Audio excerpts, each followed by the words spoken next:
Welcome back. This is our Thursday, September 23rd, 2021 commentary for the ICT mentorship. And here's the daily chart for dollar index. And I'm going to go through this kind of brief tonight. I'm a little tired and I've already lost interest in the market for this week. So we're looking for, and I was outlining the likelihood that we would run up into this high here. We just made it above Wednesday's high, and then they gave up the entire range and traded just below Wednesday's low.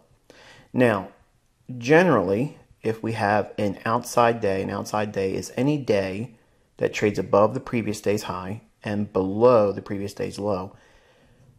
If we're bullish and this occurs, that could set up the stage for a continuation. Now, it's going to sound like some of you will think, okay, I'm just looking at any possible way to keep going with this underlying narrative. Well, that's how you trade.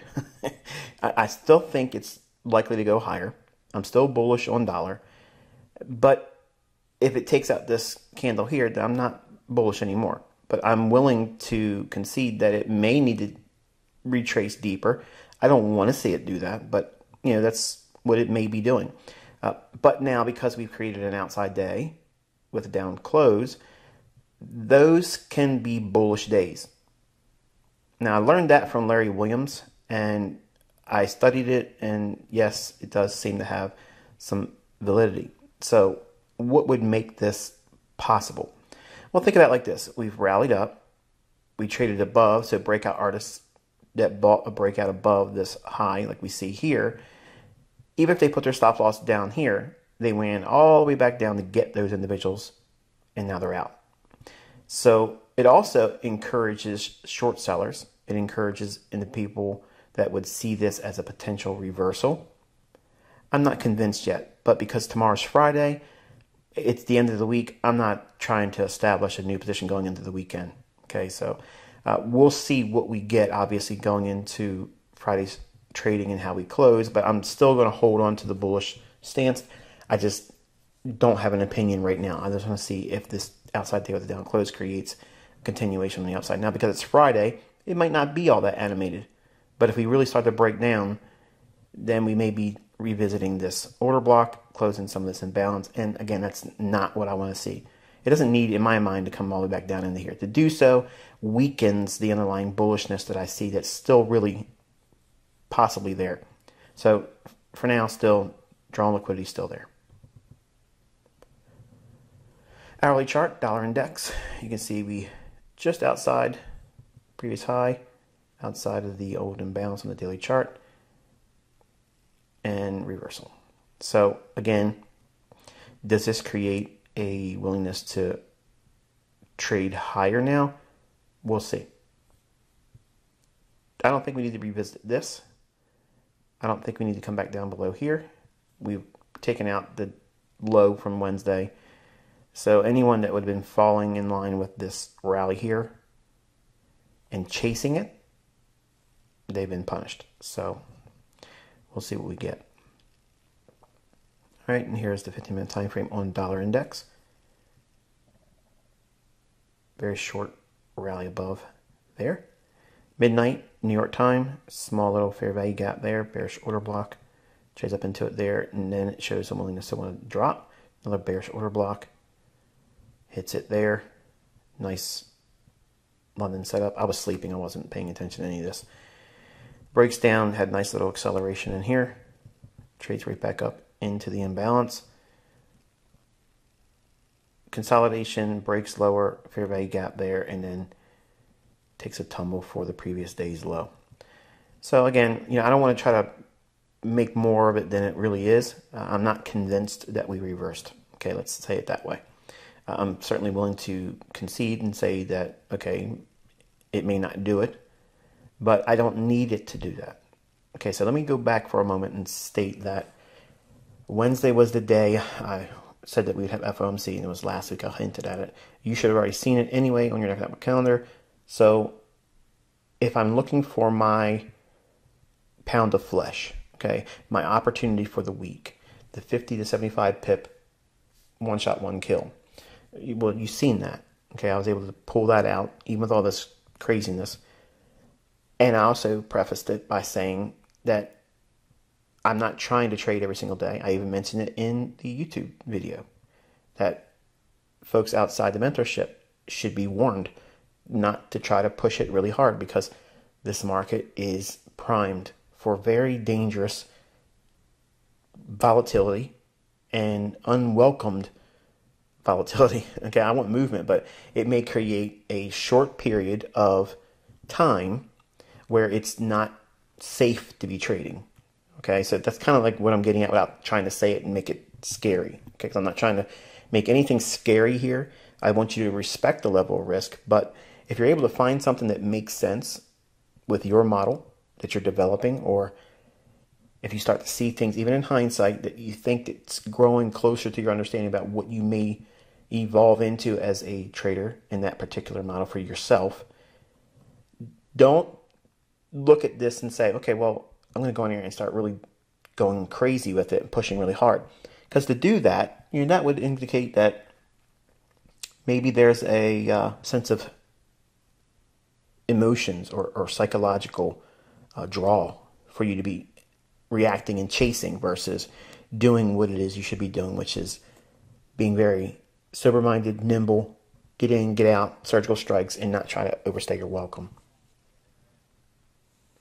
All right, Eurodollar daily chart here. We came back up into this imbalance one more time, trading up into it here, and we reacted to the mean threshold of the bullish order block there. So with that rally up there, I want to see if it keeps this at bay. So think about what I've outlined. We talked about the outside day on the daily close for the daily chart on the dollar. That's bullish, just for a one candle pattern. All right.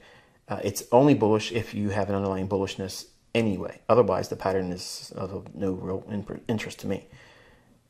This, we trading back up into that. We didn't take out yesterday's high. That's good. We came back to the old low here. That's fine. So did it rally up this sucker in? Folks that want to see this as a level to be buying, that's what I'm going to side with right now. I'm going to go with that as a potential likelihood. And here's that return back to that imbalance. Again, it's just, to me, I don't like it. It just looks odd and one of those things that to me doesn't indicate high probability framework. So I'm going to just leave it alone. And again, on the 15-minute time frame, nothing really exciting there. And it stopped me out on the balance on that example I was showing yesterday. Pound dollar, daily chart. And again, I said I didn't like this one at all. And it had a little bit more volt to the upside. It could trade right back up into here. That's also a bearish breaker. Consequent encroachment. Right about, I'm eyeballing it, so I don't know for sure if it did this, but it looks like it got real close to it, maybe fell short of it there. But lots of rise on this one here. So rejection block, we trade down into that. Does it need to go a little bit higher? Yeah, maybe. But if it trades above this and finds some support, then that's not bearish, that's bullish. But it can trade up into there, and then it would need to show a strong rejection there. Better if it leaves it open, don't trade into it at all. But again, hands off, I'm not touching anything. I've been able to show you yesterday using the things I teach you in mentorship, and also pre-warned last week with the economic counter, the event that I was looking for, FOMC, and I'm done. I don't need to do anything else. Pound dollar hourly chart, again, just rising off of that low. So we had relative equal lows, drove down. Then we had one more drive lower. Anyone that was going long there has been wiped out, and then these took it right up into a bid, taking us almost back up into that old imbalance. We are at this bearish order block, but I'm not really confident that that's enough in here because it just doesn't look well for high probability, and I don't trust it. So I wish I had more to talk about and say and sound, scientific, technical science with ICT. The likelihood of really clear technicals for Friday probably isn't going to be all that likely. So just keep that in mind. Don't try to push it. And then here you go. Relative equal lows, and just catches a bid, goes right up in, and just pumps it up deeper. To me, if I was making the market for cable, this would be really fun because it sets the stage for everyone wanting to catch the low. But to me, markets don't generally bottom like that. So even though we had this move here, this looks like this is all building in a premium for a later slide. That's how I am interpreting it. So I don't have a setup right now, but that's what I'm seeing. So I gave you homework yesterday. And this was on the wheat futures contract for the December 2021 delivery month. The way you pull that up in your trading view is ZWZ2021 daily chart, and try to scale your chart to make it look as close as you can to this by way of the time axis and price axis. And we were focusing on this low to this high. All right, so before we get into that, let's take a look at what was going on July of 2021. Here's barchart.com. I'm pulling up the 1 year time frame here. So if you go into barchart.com, click the commodities tab and look at the wheat tab, click on December 2021. And then once that chart opens up, click on interactive chart. It'll be on your left hand side. You can't see it on here, but you've seen me do this before. And once that's loaded up, you'll get this here, and you'll click on this little plus study and then scroll down into the drop down menu that will pop up and look for commitment of traders. Now there's multiple commitment of traders types of indicators you can use, but I'm using just the commitment of traders by itself. It doesn't have anything other than just that in its name. When you click on that and you touch the eyeball for the small speculators, it'll create just the commercial and large traders lines. Now with this is the traditional view of commitment traders, and that's fine. If you know what you're looking for, it's great. But if you look at what was going on in July between the 6th and the 19th of this year, the commercials were just getting net long in here, not by much, but just a little bit versus where they had been. Okay, so it's not clear using the old way or the traditional way of commitment traders, which is why I taught you the hedging approach, and again, decipher what the commercials are doing. So we're going to take the large speculators line off because it's really not needed. All it's going to do is show you a mirror image of what the commercials are doing because they give the liquidity for large fund traders. So the commercials is our only interest. So let's take that off and put it on just the commercials. Now what we're looking at here, don't let this confuse you, okay? All this is the exact commercial line. Now scroll right back to the previous slide. Keep your eye on all this right here, okay? See how it goes up here and then it goes a little bit higher here. It's all lower. Try to ignore the green line, okay? All of this red line, all I'm doing is showing that one only, hiding the green line. You can do this on barchart.com, like I just outlined moments ago. And again, you've seen me do this in examples, even in the commentaries. So it's not like there's a particular month I got to take you to a specific video, even though I do teach this in the commodity portion of the mentorship core content. This, I want you to just focus on the fact that I'm going to just show the red line here, and then I'm going to measure the high and the low and split that range in half. And by doing that, this is the high and this is the low in the last 12 months. Looking back, you can see here's where we're at. Now, even if you were doing, say, the month of July, okay, because some of you are going to say, well, how can you use this? Because you wouldn't have that data. That's true. I'm showing you how you can use it also to show this topping formation above the relative equal highs. So don't get ahead of yourself. I know some of you are trying to think too fast and too far ahead. But the high here isn't quite as high, I think, as this one. I didn't check it, but just by eyeballing it, we'll just call it the same, okay? So from here to here, or even here, that would be your range. You split that in half. You would still see this as a large net long position.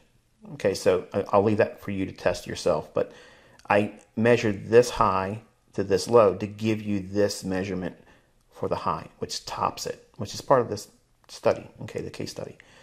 But net long positions by the commercials here, and how I created this chart. And some of you are thinking, well, how'd you get to show this? You know, this isn't an indicator you can click on. What I did was I took this chart here and I untoggled the large traders on the commitment traders. The way you do that is you would click on the plus study, and the drop down menu shows up. It'll say commitment traders. You click on that, and then when you do that, it'll show you the commercials or large trader. I'm sorry, commercial traders, large traders, and small speculators.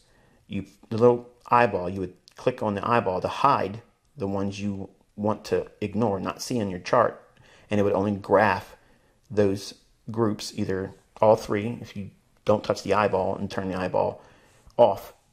And you'll see this if you go in and do it, okay?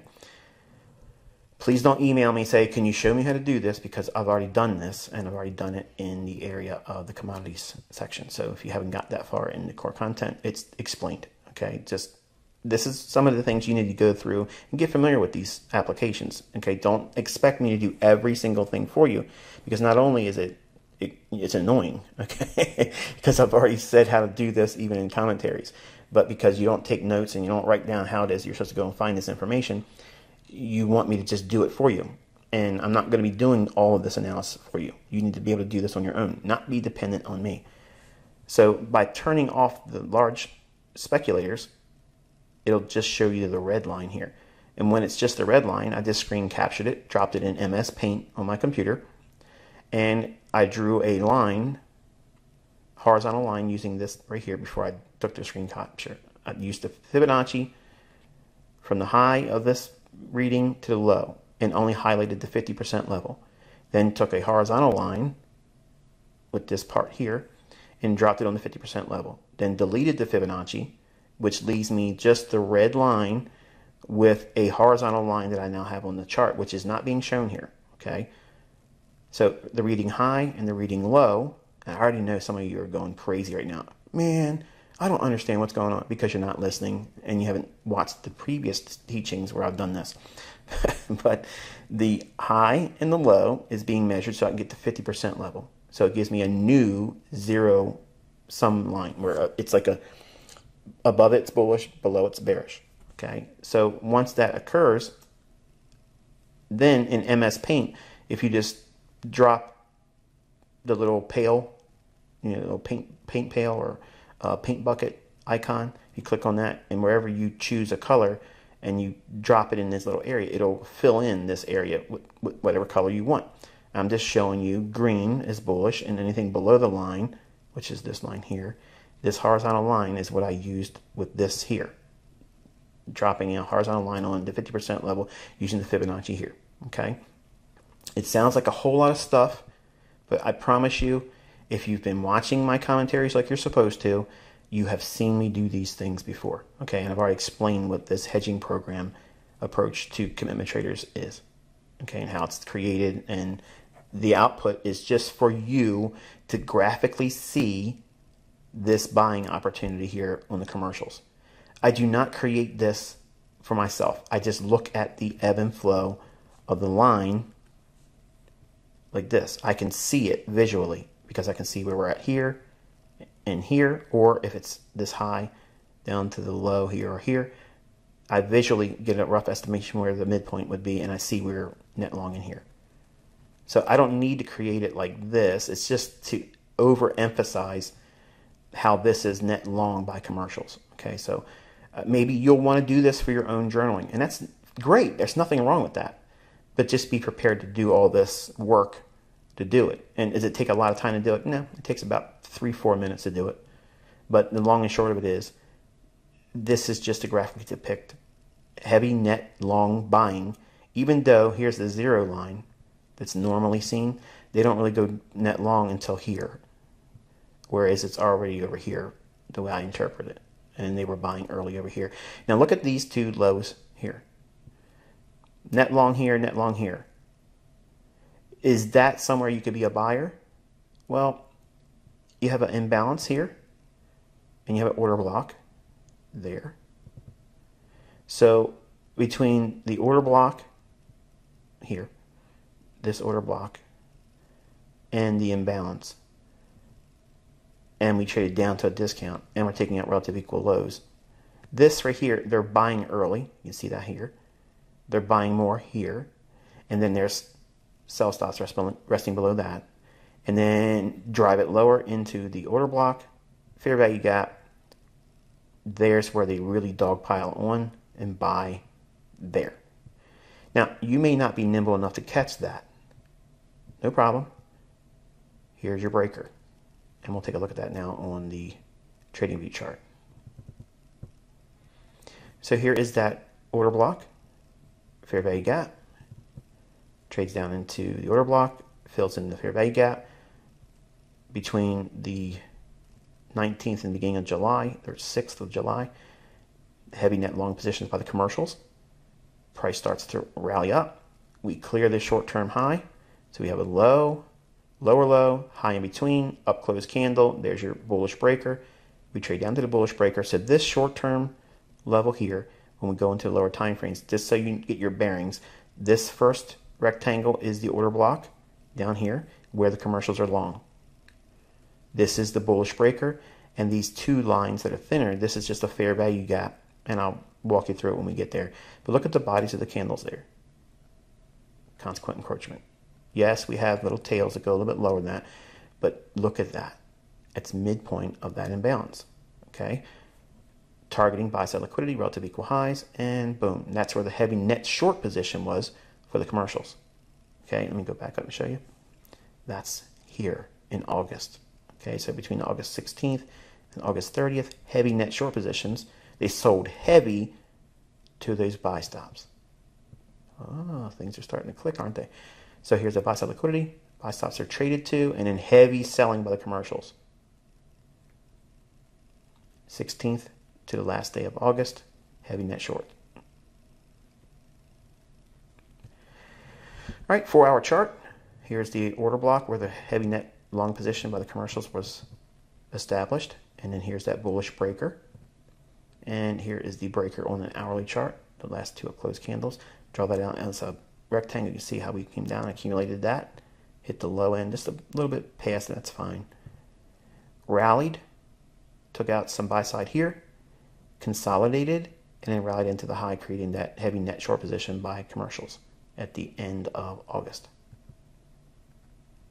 Now the hourly chart from the original order block, look what we see here on the hourly chart. We have a real gap where there's absolutely no trading. And what do I teach in the mentorship when it comes to real actual gaps like that? We trade up through it, and then boom, it can act as support. Now, if it was to trade back down in, then it becomes a balanced price range, and if it rallies again, this same thing can happen here.